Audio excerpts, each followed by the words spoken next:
ఈ పరాభవనామ సంవత్సరంలో తులారాశిలో జన్మించినటువంటి వారికి ఆదాయం 5, వ్యయం 14, రాజ్యపూజ్యం 6, అవమానం 3. గమనించుకున్నట్లయితే ప్రధానంగా బాగా శుభ ఫలితాలను ఇచ్చేటువంటి రాశులలో ఒకటైనటువంటిది ఈ యొక్క తులారాశి. నిజంగా చెప్పాలంటే అదృష్టం తోడై ఉన్నటువంటి రాశుల్లో ఈ యొక్క సంబంధించినటువంటి తులారాశి ఒకటే అని చెప్పవచ్చు. ఎందుకంటే తులారాశి వారికి షష్టమ స్థానంలో శని సంచారము అత్యంత శుభ ఫలితాన్ని ఇచ్చేటువంటిది. ఈ సంవత్సరం అంతా కూడాను శని అత్యంత రాజయోగప్రదుడుగా మారబోతున్నాడు. అన్ని విధాలుగా సహాయ సహకారాలు, ఏ పని చేసినా ఆ పనులలో విజయం అనేటువంటిది వీళ్ళ సొంతం అని చెప్పవచ్చు. ఇక రాహు కూడాను పంచమ స్థానంలో సాధారణమైనటువంటి మిశ్రమ ఫలితాలను ఇస్తాడు కాబట్టి పెద్దగా ఇబ్బంది పెట్టేటువంటి గ్రహం కూడా కాదు. డిసెంబర్ 5 వరకు. డిసెంబర్ 5 తర్వాత ఈ తులారాశి వారికి అర్ధాష్టమ రాహు ప్రభావం అనేటువంటిది ఉండడం వల్ల చేసేటువంటి వృత్తి ఉద్యోగ వ్యాపారాల్లో కొన్ని ఆటంకాలు, గృహంలో మనశ్శాంతి లేకపోవడం డిసెంబర్ 5 తర్వాత గోచరమవుతుంది. ఇక కేతువు కూడా డిసెంబర్ 5 వరకు 11వ స్థానంలో స్థితి పొందినటువంటి కారణం చేత అన్ని విధాలుగా మంచి సహాయ సహకారాలు ఈ కేతు గ్రహం కూడా ఉండడం.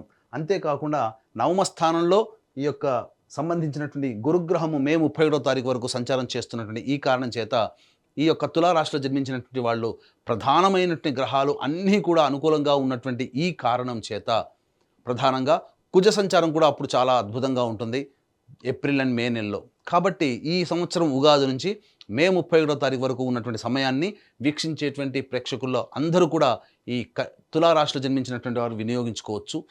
ఏ పని చేపట్టాలన్నా, కొత్త వ్యాపారం కావచ్చు, వ్యాపార విస్తరణ కావచ్చు, కొత్త కొత్త ప్రణాళికలు రూపొందించుకోవాలన్నా ఈ సమయం చాలా అనుకూలం. కాబట్టి మే 31వ తారీఖు వరకు అన్ని గ్రహాలు అనుకూలంగా ఉండబోతున్నాయి. కాబట్టి ఆలస్యం చేయకుండా మీ ఆలోచన ఎప్పుడు వస్తే అప్పుడే వెంబడే ప్రయత్నం చేసి చూడండి, చక్కని శుభ ఫలితాలు పొందుతారు. ఇక జూన్ 1వ తారీఖు నుంచి అక్టోబర్ 30 వరకు కర్కాటక రాశిలో సంచారం చేస్తున్నట్టు యొక్క గురుగ్రహ ప్రభావం వలన మీకు ప్రధానంగా చేస్తున్నటువంటి వృత్తి ఉద్యోగ వ్యాపారాల్లో కొంత ఒడిదుడుకులు ఎదుర్కొనేటువంటి పరిస్థితి. ఉద్యోగస్తులకైతే సాటి ఉద్యోగస్తులు సహాయ సహకారాలు అందించకపోవడం, పెద్దల యొక్క ఆగ్రహానికి గురవ్వడం, అంతేకాకుండా ఉద్యోగాలు మాని వేరే ఉద్యోగాలకి రావాల్సినటువంటి పరిస్థితి ఏర్పడడం అనేటువంటిది కలుగుతుంది. కాబట్టి ఇటువంటి సమయంలో పెద్దల సలహాలు సూచనలు పాటిస్తూ సహాయ సహకారాలు కనుక ఉన్నట్లయితే అన్ని విధాలుగా మీరు ఈ సమయంలో కూడాను యోగదాయకంగా ఉంటారు.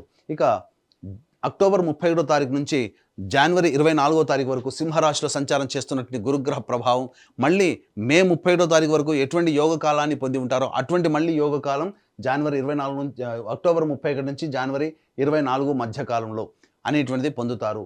ఇక తదనంతరం జనవరి 24 నుంచి వచ్చే సంవత్సరం ఉగాది వరకు మళ్ళీ కర్కాటక రాశిలో సంచారం చేస్తూ వక్రీకరించినటువంటి ఈ కారణం చేత ప్రధానంగా అన్ని విధాలుగా సమస్యలన్నీ సమసిపోయినప్పటికీ కూడాను మళ్ళీ కొంత ఒడిదుడుకులు, సామాన్యమైనటువంటి ఒడిదుడుకులే ఎదుర్కోవాల్సి వస్తుంది.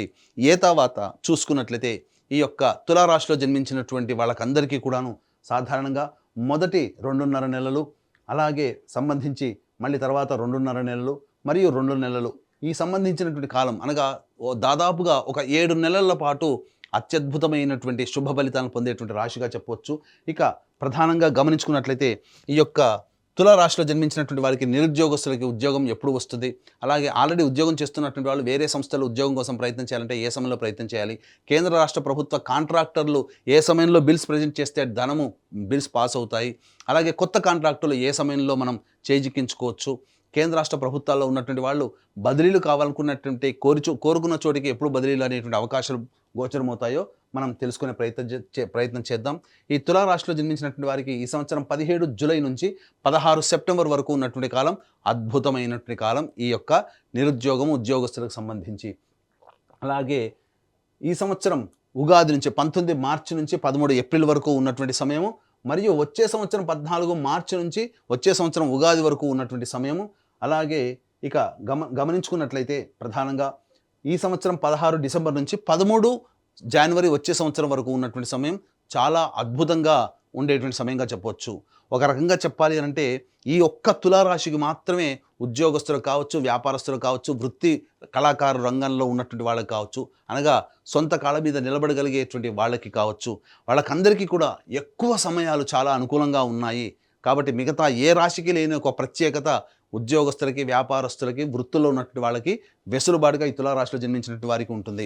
అయితే ప్రధానంగా ఏ రాశి వాళ్ళకైనా కానీ మంచి చెడు ఈ సంవత్సరం అనేటువంటివి ఉంటాయి. కాబట్టి ఇటువంటి సంబంధించినటువంటి నవగ్రహాల యొక్క అనుగ్రహం ఉంటేనే మంచి ఎక్కువగా ఉంటుంది, చెడు తక్కువగా ఉంటుంది. దీన్ని దృష్టిలో పెట్టుకునే మన పీఠం ఆధ్వర్యంలో ఏప్రిల్ 1వ తారీఖు రోజున చైత్ర పౌర్ణమి సందర్భంగా సాయంకాలం 6 గంటలకి అనగా అతి శీఘ్ర ఫలితాన్నిచ్చే హస్తా నక్షత్రం ఉన్నటువంటి సమయంలో ఈ యొక్క సంబంధించినటువంటి సర్వదోష నివారణ పూజల హోమాలలో భాగంగా నవగ్రహ పాశుపత హోమము మరియు సంబంధించి ఆరోగ్యం కోసం మృత్యుంజయ హోమము, సర్వకార్య జయసిద్ధికి సుదర్శన హోమము, రుద్రహోమము, విద్య, ఉద్యోగ, వ్యాపార అభివృద్ధి, అలాగే దాంపత్య మరియు వివాహ ప్రాప్తి కోసమే లక్ష్మీ మూలమంత్ర సంపుటిత లక్ష్మీ సూక్త హోమాన్ని జరిపించి శక్తిపాతము చేసినటువంటి కరుంగలి మాల ఇవ్వడం జరుగుతుంది.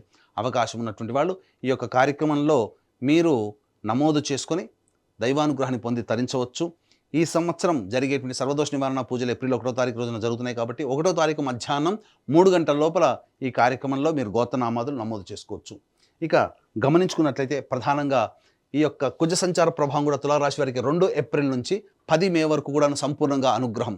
కుజుడు, శని, రాహువు, గురువు, కేతువు ప్రధానంగా ఉన్న నవగ్రహాల్లో చాలా మటుకు గ్రహాలన్నీ కూడాను సంపూర్ణంగా యోగిస్తున్నటువంటి కాలం కాబట్టి ఈ సంవత్సరం తులారాశి వారికి 2 ఏప్రిల్ నుంచి 10 మే వరకు ఉన్నటువంటి కాలం అద్భుతం, ఒక మహిమాన్వితమైనటువంటి సమయంగా చెప్పొచ్చు. ఈ సమయంలో మీరు ఏ పని అనుకున్న ఆ పని, మీ కలలు ఏది కన్నా అవి సాకారం అవుతాయి. ఇక 11 మే నుంచి 19 జూన్ మధ్య ఉన్నటువంటి కాలం చేస్తున్నటువంటి ఉద్యోగంలో కొంత ఒడిదుడుకులన్నింటినీ ఎదురవుతాయి. అలాగే మీరు దుందుడుకు స్వభావం ప్రదర్శించడం తద్వారా అనుకున్నటువంటి వాళ్ళని అందరినీ కూడా దూరం చేసుకునే అవకాశం ఉంటుంది. అలాగే ధన నష్టం కూడా సూచించబడుతుంది. దాంపత్య భాగస్వామి వ్యాపార భాగస్వాములతో ప్రేమతో వెలిగేటువంటి ప్రయత్నం చేయండి. ఇక 20 జూన్ నుంచి 1 ఆగస్టు వరకు ఉన్నటువంటి కాలము ఆర్థికంగా నష్టపోయేటువంటి సమయంగా చెప్పబడి ఉంటుంది. అలాగే ఇతరులతో వాగ్వివాదాలు, నమ్మిన వారే మోసం చేయడం ద్వారా నష్టపోవడం అనేటువంటిది జరుగుతుంది. ముఖ్యంగా మీ ఆరోగ్యం పట్ల శ్రద్ధ వహించాల్సినటువంటిది సమయము. ముఖ్యంగా జ్వరపీడితులయ్యేటువంటి అవకాశం ఉంటుంది. 1 ఆగస్టు నుంచి 17 సెప్టెంబర్ మధ్య ఉన్నటువంటి కాలము అనవసరమైనటువంటి దూర ప్రాంత ప్రయాణాలు, కష్ట నష్టాలు ఎదుర్కొనేటువంటి అవకాశము, ప్రతి పనులలో ఆటంకాలను ఎదుర్కొనేటువంటి అవకాశం ఉంటుంది. ముఖ్యంగా తెలిసినటువంటి వారితో విభేదాలు ఎదురయ్యేటువంటి అవకాశం ఉంటుంది. గృహంలో మనశ్శాంతిని కోల్పోతారు. అలాగే వాహన ప్రమాదాలు చోటు చేసుకునే అవకాశము, తల్లిగారి ఆరోగ్యం పట్ల శ్రద్ధ వహించాల్సినటువంటి పరిస్థితి. ఇక 18 సెప్టెంబర్ నుంచి 11 నవంబర్ వరకు ఉన్నటువంటి కాలం ఏదైతే ఉంటుందో ఈ కాలము ప్రధానంగా గమనించుకుంటే మీ యొక్క వాక్కుని అదుపులో ఉంచుకోవాలి. కంటికి సంబంధించినటువంటి ఇబ్బంది పరిస్థితులు ఎదురయ్యేటువంటి అవకాశం ఉంటుంది. ముఖ్యంగా వాహనం నడిపేటప్పుడు జాగ్రత్తలు పాటించాల్సినటువంటిది. సంతాన మూలకంగా విభేదాలు, సంతాన నష్టాన్ని సూచిస్తుంది. స్త్రీలకైతే మిస్క్యారీ అయ్యేటువంటి అవకాశం కూడా గోచరమవుతుంది 18 సెప్టెంబర్ నుంచి 11 నవంబర్ మధ్య కాలంలో.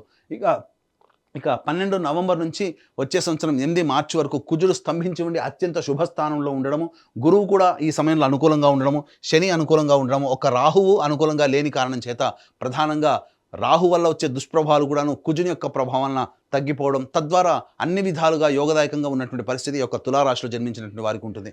కాబట్టి ఇటువంటి అవకాశాన్ని అందరూ కూడా వీక్షించేటువంటి ప్రేక్షకులు అందరూ కూడా వినియోగించుకొని మంచి మార్గంలో ఉంటారని ఆశిస్తూ ఉంచవచ్చు. అలాగే ఈ రాశిలో జన్మించినటువంటి వారికి ప్రధానంగా విద్యార్థులకి మే 31వ తారీఖు వరకు కూడాను సంపూర్ణంగా మంచి స్థితిలో ఉన్నటువంటి కారణం చేత అన్ని పోటీ పరీక్షల్లో ప్రథమ శ్రేణిలో ఉత్తీర్ణులవుతారు. కోరుకున్నటువంటి కళాశాలలో మీకు ప్రవేశం లభించి తీరేట అవకాశం ఉంటుంది.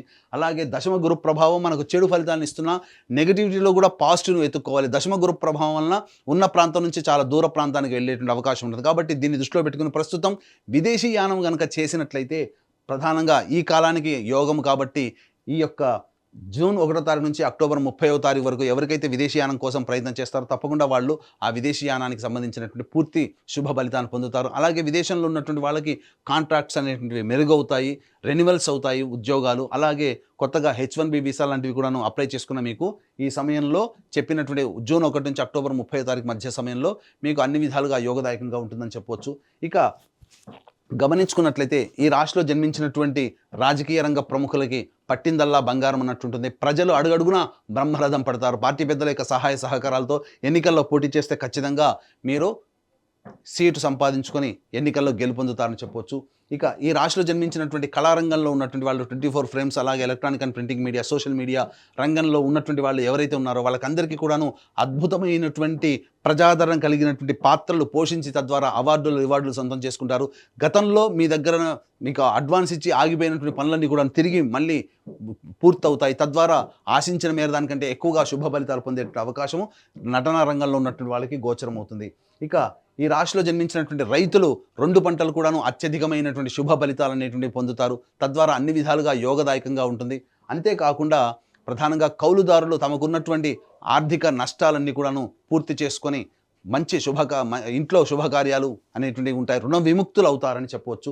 ఇక గమనించుకున్నట్లయితే ప్రధానంగా ఈ రాశిలో జన్మించినటువంటి క్రీడాకారులకి ప్రధానంగా మే 31వ తారీఖు వరకు అన్ని విధాలుగా అనుకూలంగా ఉండడం, అలాగే జనవరి 24 నుంచి వచ్చే సంవత్సరం ఉగాది వరకు కూడాను అనుకూలంగా ఉండడము, ఈ కుజస్తంభన ప్రభావము 11 నవంబర్ నుంచి వచ్చే సంవత్సరం 8 మార్చి వరకు కూడా ఉండడం, ఈ కారణం చేత ప్రధానంగా నవంబర్ మాసము నుంచి కూడా సంపూర్ణముగా ప్రోత్సాహకాలు లభిస్తాయి. క్రీడాకారులు తమ ప్రతిభను ప్రదర్శించడం ద్వారా మంచి ఉన్నతమైనటువంటి స్థానంలో అవార్డులు రివార్డులు పొందగలుగుతారు. మీ పేరు ప్రఖ్యాతులు అనేటువంటివి ఎక్కువగా మారుమోగిపోతాయని చెప్పవచ్చు. ఇక ప్రధానంగా ఈ రాశిలో జన్మించినటువంటి స్త్రీ పురుషులకి వివాహ సంబంధమైన విషయాల్లో ఈ సంవత్సరం ఖచ్చితంగా వివాహమై జరిగి తీరుతుంది. ఏమాత్రం సందేహపడాల్సిన అవసరం లేదు. మే 31వ తారీఖు వరకు, అలాగే వచ్చే సంవత్సరం జనవరి 24 నుంచి ఉగాది వరకు ఉన్నటువంటి ఈ 2 సమయాలు మాత్రం వివాహం నిశ్చయం అవ్వడం అనేటువంటివన్నీ కూడా జరిగిపోతాయి. సంతానం కూడా సంప్రాప్తించేటువంటి అవకాశం గోచరమవుతుంది. ముఖ్యంగా ఎంతోమంది ఎదురు చూస్తున్నటువంటిది ఈ యొక్క సంబంధించినటువంటి తులారాశిలో జన్మించినటువంటి వారికి ప్రధానంగా ఏ సమయంలో సొంత ఇంటి కల నెరవేరుతుంది. ప్రధానంగా అన్ని విధాలుగా గ్రహాలు అనుకూలంగా ఉన్నాయి కాబట్టి మీరు ఖచ్చితంగా ఈ సంవత్సరం సొంత ఇంట్లో అడుగు పెడతారు. ఆనందకరమైనటువంటి జీవితాన్ని పొందుతారని చెప్పవచ్చు. ఏ తర్వాత చూసుకున్నట్లయితే అత్యంత శుభ ఫలితాలు పొందేటువంటి రాశుల్లో ఒకటైనటువంటి ఈ తులారాశిలో వాళ్ళకి కూడాను అన్ని విధాలుగా చాలా యోగదాయకంగా ఉంటుందని చెప్పవచ్చు. ఇక ఈ రాశిలో జన్మించినటువంటి స్త్రీలకి మీ మాటకి తిరుగులేదు. మీ మాటకు అందరూ కూడాను గౌరవిస్తారు. కుటుంబ సభ్యుల యొక్క ఆదరణ, ప్రేమ, అభిమానాలు చూరగొనడం, తద్వారా మీ మాటే వేదంగా అందరూ కూడాను శిరస వహిస్తారు. తద్వారా అన్ని విధాలుగా బాగుంటుంది. సమాజంలో కూడా కీర్తి ప్రతిష్టలు పెంపొందించుకుంటారు. మీరు చేసే ప్రతి పని ఎదుటి వాళ్ళకి అందరికీ కూడాను ఆమోదయోగ్యంగా ఉంటుంది. అలాగే గృహంలో గృహోపకరణాలు, అలాగే స్థిర చరాస్తులు, విలువైనటువంటి ఆభరణాలు సొంతం చేసుకోవడం, అన్ని విధాలుగా మీరు ఎప్పటి నుంచో అనుకున్నటువంటి పనులన్నీ కూడాను ఈ సంవత్సరం పూర్తి చేసుకొని ఆనందకరమైనటువంటి జీవితాన్ని పొందుతారని చెప్పవచ్చు. ఫైనాన్స్ చేసేటువంటి వ్యాపారస్తులు అందరికీ కూడా చక్కగా ఉంటుంది. మీరు ఇచ్చినటువంటి డబ్బు మళ్ళీ తిరిగి మీకు చక్కగా పువ్వుల్లో పెట్టి ఇచ్చేస్తారు. కాబట్టి అన్ని విధాలుగా అనుకూలంగా ఉండేటువంటి సమయంగా ఈ సంబంధించినటువంటిది చెప్పవచ్చు. అయితే అక్టోబర్ 31వ తారీఖు నుంచి జనవరి 24వ తారీఖు వరకు ఉన్నటువంటి సమయం చాలా అనుకూలము. అనూహ్యమైనటువంటి శుభ ఫలితాలు ఈ రాశిలో జన్మించినటువంటి స్త్రీ పురుషులు పొందుతారు. ముఖ్యంగా స్త్రీలు జూన్ 1వ తారీఖు నుంచి అక్టోబర్ 30వ తారీఖు మధ్య ఉన్నటువంటి కాలం అనుకూలం కాదు. మిగతా గ్రహాలు కూడా అనుకూలంగా లేని కారణం చేత అనారోగ్యం పాలై శస్త్రచికిత్సలు జరిగేటువంటి అవకాశం ఉంటుంది. కాబట్టి జాగ్రత్త పడండి. అలాగే ప్రధానంగా గమనించుకున్నట్లయితే డిసెంబర్ 5 తర్వాత రాహు అనుకూలంగా లేని కారణం చేత గృహంలో గృహోపకరణాలు, అలాగే సంబంధించినటువంటివి విలువైనటువంటి ఆభరణాలు, వస్తువులు దొంగతనానికి గురవుతాయి. కాబట్టి మీ వస్తువుల పట్ల మీరు ప్రత్యేకంగా శ్రద్ధ ఈ సంవత్సరం డిసెంబర్ 5 తర్వాత చేసుకుంటే చాలా మంచిదని గమనించవచ్చు. ఏ తర్వాత అన్ని విధాలుగా ఈ యొక్క రాశిలో జన్మించినటువంటి వారికి అత్యంత శుభ ఫలితాలుగా ఉంటాయి. అలాగే ప్రధానంగా ఏప్రిల్ 1వ తారీఖు రోజున మన పీఠం ఆధ్వర్యంలో నవగ్రహాల యొక్క అనుగ్రహం సంపూర్ణంగా కలగాలన్న ఉద్దేశంతో జరిగేటువంటి సంపూర్ణ దోష నివారణ, సకల దోష నివారణ పూజల హోమాల్లో పాల్గొని గోత్రనామాదులు నమోదు చేసుకొని ఈ యొక్క కరుంగలి మాలను సొంతం చేసుకోవడం ద్వారా ఈ తులారాశితో పాటుగా 12 రాశుల్లో జన్మించినటువంటి వారికి కూడాను మీ యొక్క ఈ సంవత్సరంలో ఏవైతే కళలు కానీ వాటిని అన్నింటినీ కూడాను ఆ కళల్ని సాకారం చేసుకోవాలనుకుంటారో అవన్నీ కూడాను నెరవేరి మీరు ఆనందకరమైన జీవితాన్ని పొందుతారని ఆకాంక్షిస్తూ సర్వం శ్రీ ఉమామహేశ్వర పర బ్రహ్మార్పణమస్తు. అన్ని మినిట్స్ వచ్చింది.